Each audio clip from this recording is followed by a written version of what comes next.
Welcome back to Awful Movie Reviews. Universal Studios really hit it big back in 1931 when Dracula and then Frankenstein were both released. There were also plenty of monster mashes during the years, but never an actual Dracula vs. Frankenstein movie.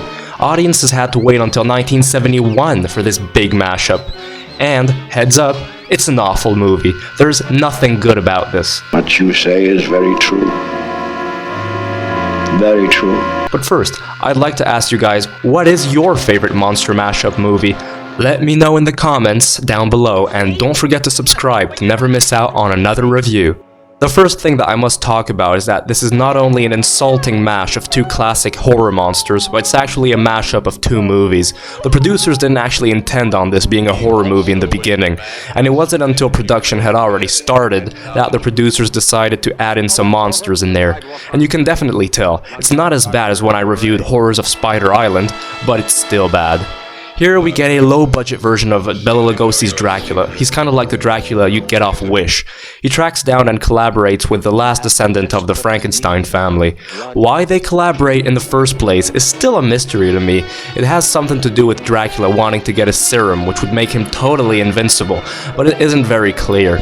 And in exchange, Dracula gives the Mad Doctor the body of the Frankenstein monster in order to bring him back to life. That way, the Mad Doctor can exact revenge on a former colleague of his who used to make fun of him.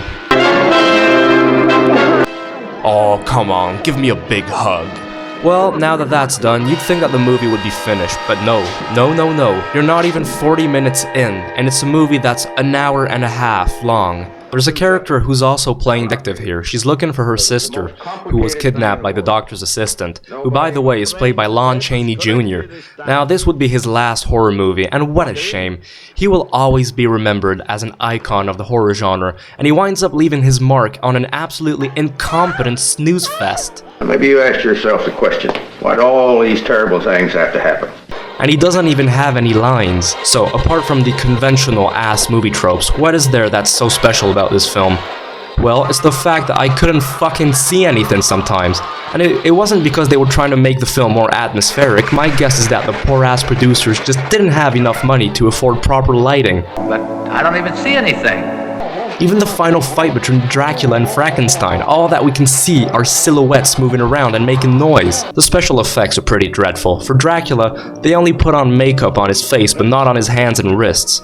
Reminds me of the makeup effects in Laser Blast, and by the way, you should go check out that review. And for Frankenstein, he looks pretty goofy, especially compared to the Frankenstein from the Boris Karloff film.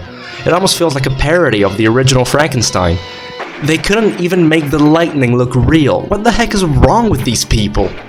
Anyways, if you want a good monster mashup movie, I would recommend Frankenstein vs. the Wolfman from 1941. That was a good one.